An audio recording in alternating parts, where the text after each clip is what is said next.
Item ಯಾವುದೇ ಇರಲಿ try ಮಾಡಿ ಆಚಿ ಚಿಕನ್ ಮಸಾಲಾ. ಬಾಂಗ್ಲಾ ನುಸುಳುಕೋರರ ಸಂಖ್ಯೆ ಬೆಂಗಳೂರಿನಲ್ಲಿ ಜಾಸ್ತಿ ಇದೆ, ಅತಿ ಹೆಚ್ಚು. ಈ ಹಿನ್ನೆಲೆಯಲ್ಲಿ ಬಿಜೆಪಿ ಕೂಡ ಆಗಾಗ್ಗೆ ಈ ವಿಚಾರಕ್ಕೆ ಸಂಬಂಧಪಟ್ಟಂತೆ ಸರ್ಕಾರದ ಗಮನ ಸೆಳೀತಾ ಇತ್ತು. ಅಕ್ರಮ ಬಾಂಗ್ಲಾ ನುಸುಳುಕೋರರನ್ನ ಕಂಡುಹಿಡಿಯಬೇಕು ಮತ್ತು ಅವರನ್ನ ತಕ್ಷಣಕ್ಕೆ ಗಡಿಪಾರು ಮಾಡಬೇಕು ಅನ್ನುವಂತಹ ಬಹಳಷ್ಟು ಹೋರಾಟಗಳು ಕೂಡ ನಡೀತಾ ಇತ್ತು. ಹಾಗೆ ನೋಡಿದ್ರೆ ಕೆಲವರು ತಾವೇ ಹೋಗಿ ಅಕ್ರಮ ಬಾಂಗ್ಲಾ ನುಸುಳುಕೋರರನ್ನ ಪತ್ತೆ ಹಚ್ಚುವ ಕೆಲಸ ಕೂಡ ಮಾಡ್ತಾ ಇದ್ರು. ಈ ಮಧ್ಯೆ ಈಗ ಬೆಂಗಳೂರಿನಲ್ಲಿ ಅತಿ ಹೆಚ್ಚು ಸಂಖ್ಯೆಯ ಬಾಂಗ್ಲಾ ವಲಸಿಗರನ್ನ ವಾಪಸ್ ಕಳುಹಿಸಲಾಗಿದೆ. ಅಕ್ರಮ ಬಾಂಗ್ಲಾ ವಲಸಿಗರಿಗೆ ಬೆಂಗಳೂರಿನಿಂದ ಗೇಟ್ ಪಾಸ್ ಕೊಡಲಾಗಿದೆ. ಕಳ್ಳದಾರಿಯಲ್ಲಿ ಗಡಿ ದಾಟಿಸ್ತಾ ಇದ್ದವ್ರನ್ನು ಕೂಡ ಲಾಕ್ ಮಾಡಲಾಗಿದೆ. ಅತಿ ಹೆಚ್ಚು ಬಾಂಗ್ಲಾ ವಲಸಿಗರು ಬೆಂಗಳೂರಿನಿಂದ ಗಡಿಪಾರಾಗಿದ್ದಾರೆ.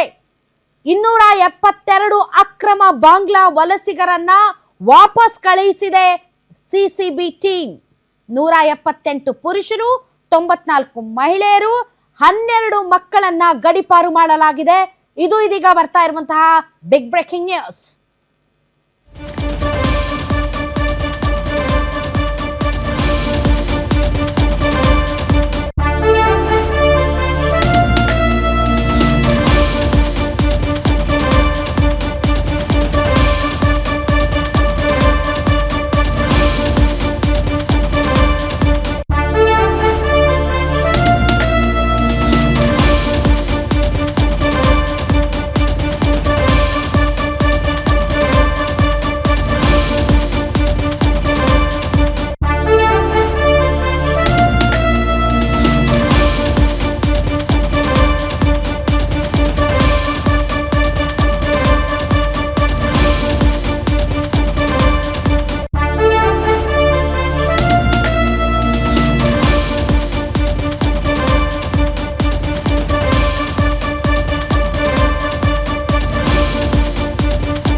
ಎಸ್ 178 ಪುರುಷರು, 94 ಮಹಿಳೆಯರು, 12 ಮಕ್ಕಳು ಅಕ್ರಮ ಬಾಂಗ್ಲಾ ನುಸುಳುಕೋರರು. ಇವರನ್ನ ಗಡಿಪಾರು ಮಾಡಿದೆ ಸಿಸಿಬಿ ಟೀಮ್. ಅಕ್ರಮವಾಗಿ ಬಾಂಗ್ಲಾದಿಂದ ಬಂದು ಇಲ್ಲೇ ನೆಲೆಸಿ ಆಧಾರ್ ಕಾರ್ಡ್, ವೋಟರ್ ಐಡಿ ಎಲ್ಲ ಕೂಡ ಮಾಡಿಕೊಡುವಂತಹ ವ್ಯವಸ್ಥಿತವಾದಂತಹ ಜಾಲ ಇದ್ದು ಅವರು ಇಲ್ಲಿಯವರು ಎಂಬಂತೆ ಬಿಂಬಿಸಲಾಗಿತ್ತು. ಈ ಹಿಂದೆ ಬಿಜೆಪಿಯ ಸತ್ಯ ಶೋಧನಾ ಸಮಿತಿ ಕೂಡ ಈ ವಿಚಾರಕ್ಕೆ ಸಂಬಂಧಪಟ್ಟಂತೆ ಗಮನ ಸೆಳೆದಿತ್ತು ಮತ್ತು ಸದನದಲ್ಲೂ ಕೂಡ ಈ ವಿಚಾರಕ್ಕೆ ಸಂಬಂಧಪಟ್ಟಂತೆ ಪ್ರಶ್ನೆಯನ್ನ ಕೇಳಲಾಗಿತ್ತು. ಅದಕ್ಕೆ ಸರ್ಕಾರ ಉತ್ತರ ಕೊಟ್ಟಿತ್ತು. ಸುಮಾರು 990 ಮಂದಿ ಬಾಂಗ್ಲಾದಿಂದ ಬಂದವರಿದ್ದಾರೆ, ಅದರಲ್ಲಿ 500ಕ್ಕೂ ಹೆಚ್ಚು ಜನರನ್ನ ನಾವು ವಾಪಸ್ ಕಳುಹಿಸಿದ್ದೀವಿ ಅಂತ. ಈಗ ಅತಿ ದೊಡ್ಡ ಬೇಟೆ ಎನ್ನುವಂತೆ ಸುಮಾರು 272 ಅಕ್ರಮ ಬಾಂಗ್ಲಾ ವಲಸಿಗರನ್ನ ವಾಪಸ್ ಕಳುಹಿಸಲಾಗಿದೆ. ಬಾಂಗ್ಲಾ ವಲಸಿಗರನ್ನ ಭಾರತಕ್ಕೆ ಕರೆತಿದ್ದವರ ಕೈಗೆ ಕೋಳ ಕೂಡ ಹಾಕಲಾಗಿದೆ. 3 ಸಹಾಯದಿಂದ ಗಡಿ ಒಳಗೆ ಪ್ರವೇಶ ಮಾಡ್ತಾ ಇದ್ರು ಈ ಬಾಂಗ್ಲಾ ಪ್ರಜೆಗಳು. ಯಾವ ರೀತಿ ನಡೀತಾ ಇತ್ತು ಅಂದ್ರೆ, ಬಾಂಗ್ಲಾದಿಂದ ಭಾರತದ ಗಡಿಯವರೆಗೆ ಒಬ್ಬ ಕರ್ಕ ಬರ್ತಾ ಇದ್ದ. ಭಾರತದ ಗಡಿಯಿಂದ ಅವರು ಎಲ್ಲಿಗೆ ಹೋಗಬೇಕು ಭಾರತದ ಒಳಗಡೆ ಅನ್ನೋದಕ್ಕೆ ಇನ್ನೊಬ್ಬ ಕರ್ಕೊಂಡು ಬರ್ತಾ ಇದ್ದ. ಇನ್ನು 3ನೇ ಅವನು ಅವ್ರಿಗೆ ಬೇಕಾದಂತಹ ಕೆಲಸ ಮತ್ತು ಡಾಕ್ಯುಮೆಂಟ್ಸ್ಗಳನ್ನ, ದಾಖಲೆಗಳನ್ನ ಒದಗಿಸ್ತಾ ಇದ್ದ. ಸೊ 3 ಟೇಕೆದಾರರು, ಒಬ್ರು ಬಾಂಗ್ಲಾದಿಂದ ಭಾರತದ ಗಡಿವರೆಗೆ ಕರ್ಕೊಂಡು ಬರೋರು, ಭಾರತದ ಗಡಿಯಿಂದ ಭಾರತದ ಒಳಕ್ಕೆ ಕರ್ಕೊಂಡು ಬರೋರು, ಅವ್ರಿಗೆ ಯಾವ್ಯಾವ ರಾಜ್ಯಕ್ಕೆ ಕರ್ಕೊಂಡು ಹೋಗ್ಬೇಕೋ ಆಯಾ ರಾಜ್ಯಕ್ಕೆ ಬಂದ ಮೇಲೆ ಅವ್ರಿಗೆ ಬೇಕಾದಂತಹ ಅಗತ್ಯ ದಾಖಲೆಗಳನ್ನ ಮತ್ತು ಕೆಲಸವನ್ನ ಕೊಡಿಸುವವರು ಒಬ್ರು. ಸುಮಾರು 3 ಟೇಕೆದಾರರನ್ನ ಈಗಾಗಲೇ ಗುರುತಿಸಲಾಗಿದ್ದು 2ರನ್ನ ಸಿಸಿಬಿ ಪೊಲೀಸರು ಬಂಧಿಸಿದ್ದಾರೆ.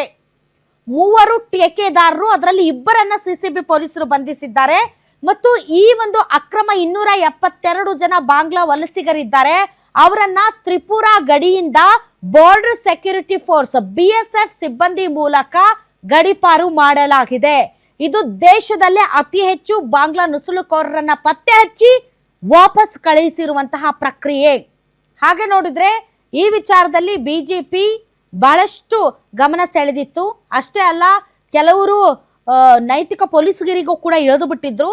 ಆದರೆ ಈಗ ಸಿಸಿಬಿ ಪೊಲೀಸರು ಈ ವಿಚಾರದಲ್ಲಿ ಒಂದು ದಿಟ್ಟವಾದಂಥ ನಿರ್ಧಾರವನ್ನು ತೆಗೆದುಕೊಂಡಿದ್ದಾರೆ. ಎಲ್ಲೆಲ್ಲಿದ್ದಾರೆ ಅನ್ನೋದನ್ನ ಪತ್ತೆ ಹಚ್ಚುತ್ತಾ ಇದ್ದಾರೆ ಮತ್ತು ಅವರನ್ನ ಗಡೀಪಾರು ಮಾಡುವಂತಹ ಕೆಲಸವನ್ನ ಕೂಡ ಮಾಡ್ತಾ ಇದ್ದಾರೆ.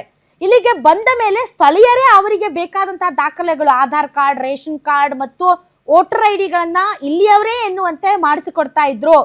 ಬಂದು 1 ತಿಂಗಳಾಗ್ಲಿ 2 ತಿಂಗಳಾಗ್ಲಿ 10 ವರ್ಷ 15 ವರ್ಷದಿಂದ ಇಲ್ಲೇ ಇದ್ದಾರೆ ಅನ್ನೋ ರೀತಿಯಲ್ಲಿ ಅವರಿಗೆ ಅಗತ್ಯವಾದಂತಹ ದಾಖಲೆಗಳನ್ನ ಕೊಡ್ಲಾಗ್ತಾ ಇತ್ತು. ಆದ್ರೆ ಈಗ ಅದೆಲ್ಲವನ್ನ ಭೇದಿಸಿ ಪೊಲೀಸರು 3 ಟೇಕೆದಾರರು 272 ಜನ ಅಕ್ರಮ ವಲಸಿಗರು ಎಲ್ಲರನ್ನೂ ತ್ರಿಪುರಾ ಮೂಲಕ ವಾಪಸ್ ಕಳುಹಿಸಿದ್ದಾರೆ. ಇದಕ್ಕೆ ಸಂಬಂಧಪಟ್ಟಂತೆ ಹೆಚ್ಚಿನ ಡೀಟೇಲ್ಸ್ ಕೊಡ್ತಾರೆ ನನ್ನ ಸೀನಿಯರ್ ಕ್ರೈಮ್ ರಿಪೋರ್ಟರ್ ಅಜಯ್. ನನ್ನ ಧ್ವನಿ ತಮಗೆ ಕೇಳಿಸ್ತಾ ಇದ್ರೆ, ಈಗ 272 ಜನರನ್ನು ಕೂಡ ವಾಪಸ್ ಕಳುಹಿಸಲಾಗಿದೆಯಾ? ಇದಕ್ಕೆ ಸಂಬಂಧಪಟ್ಟಂತೆ ಎಕ್ಸಾಕ್ಟ್ಲಿ ಎಷ್ಟು ಜನರನ್ನ ಬಂಧಿಸಲಾಗಿದೆ? ಸ್ಥಳೀಯರು ಏನಾದರೂ ನೆರವು ಕೊಡ್ತಾ ಇದ್ರ ಇಂಥವ್ರಿಗೆ? ಯಾರು ಸ್ಥಳೀಯರಂದ್ರೆ ಪರ್ಟಿಕ್ಯುಲರ್ಲಿ ಅಂಥದ್ದೊಂದು ಜಾಲ ಏನಾದರೂ ಇದೆಯಾ? ಏನ್ ಹೇಳಿದ್ದಾರೆ ಸಿಸಿಬಿ ಪೊಲೀಸರು?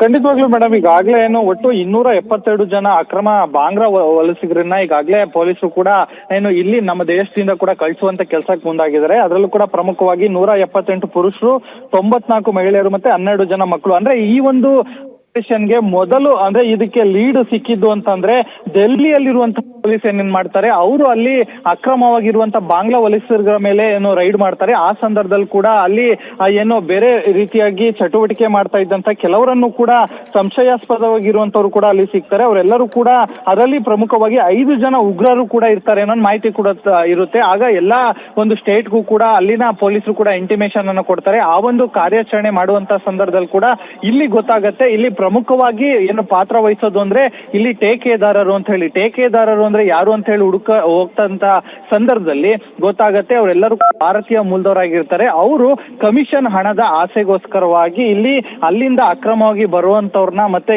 ಇಲ್ಲಿಂದ ಕಳಿಸುವಂತವ್ರನ್ನ ಮತ್ತೆ ಅವ್ರಿಗೆ ಇಲ್ಲಿ ಕೆಲಸ ಕೊಡಿಸುವಂತದ್ದು, ಮತ್ತೆ ಯಾವ್ಯಾವ ರಾಜ್ಯಕ್ಕೆ ಅವರನ್ನ ಕಳಿಸ್ಬೇಕು, ಎಷ್ಟು ಜನನ ಕಳಿಸ್ಬೇಕು, ಹೀಗೆ ಈ ಟೇಕೆದಾರರು ಏನಿರ್ತಾರೆ ಅವರು ಕಂಪ್ಲೀಟ್ ಆಗಿ ಇಲ್ಲಿ ಅವರೆಲ್ಲರನ್ನು ಕೂಡ ನೋಡ್ಕೊಳ್ತಿರ್ತಾರೆ. ಸೊ ಹೀಗಾಗಿ ಆ ಒಂದು ಮೂಲಕ್ಕೆ ಈಗಾಗಲೇ ಸಿಸಿಬಿ ಕೂಡ ಕೈ ಹಾಕಿರುವಂತದ್ದು. ಅದರಲ್ಲಿ 3 ಜನರನ್ನು ಕೂಡ ಈಗಾಗಲೇ ಪ್ರಮುಖವಾಗಿ ಟೇಕೆದಾರರು ಕಮಿಷನ್ ಆಸೆಗೋಸ್ಕರ ಇಲ್ಲಿಗಲ್ ಆಗಿ ಕರ್ಕೊಂಡ್ ಬರ್ತಿದ್ರು, ಅವರನ್ನು ಕೂಡ ಈಗಾಗಲೇ ಬಂಧನ ಮಾಡಿದರೆ. ಅವರ ಮಾಹಿತಿ ಮೇರೆಗೂ ಕೂಡ ಇನ್ನು ಬೇರೆ ಬೇರೆ ರಾಜ್ಯದಲ್ಲೂ ಕೂಡ ಈಗಾಗಲೇ ಅಲ್ಲೂ ಕೂಡ ಇಂಟಿಮೇಷನ್ ಅನ್ನು ಕೂಡ ಕೊಟ್ಟಿದ್ದಾರೆ ಅನ್ನೋ ಮಾಹಿತಿ ಕೂಡ ಇರುವಂತದ್ದು. ಈಗಾಗಲೇ ಸದ್ಯಕ್ಕೆ 272 ಜನರನ್ನು ಕೂಡ ಈಗಾಗಲೇ ತ್ರಿಪುರಾ ಗಡಿಯಿಂದನೂ ಕೂಡ ಅಲ್ಲಿರುವಂತ BSF ಸಿಬ್ಬಂದಿಗಳೇನಿರ್ತಾರೆ ಅವರಿಗೆ ಹ್ಯಾಂಡ್ ಓವರ್ ಮಾಡ್ತಾರೆ.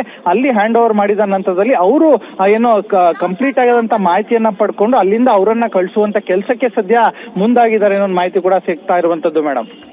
ಓಕೆ, ಥ್ಯಾಂಕ್ ಯು ಅಜಯ್ ನಿಮ್ಮ ಈ ಎಲ್ಲ ಮಾಹಿತಿಗಾಗಿ.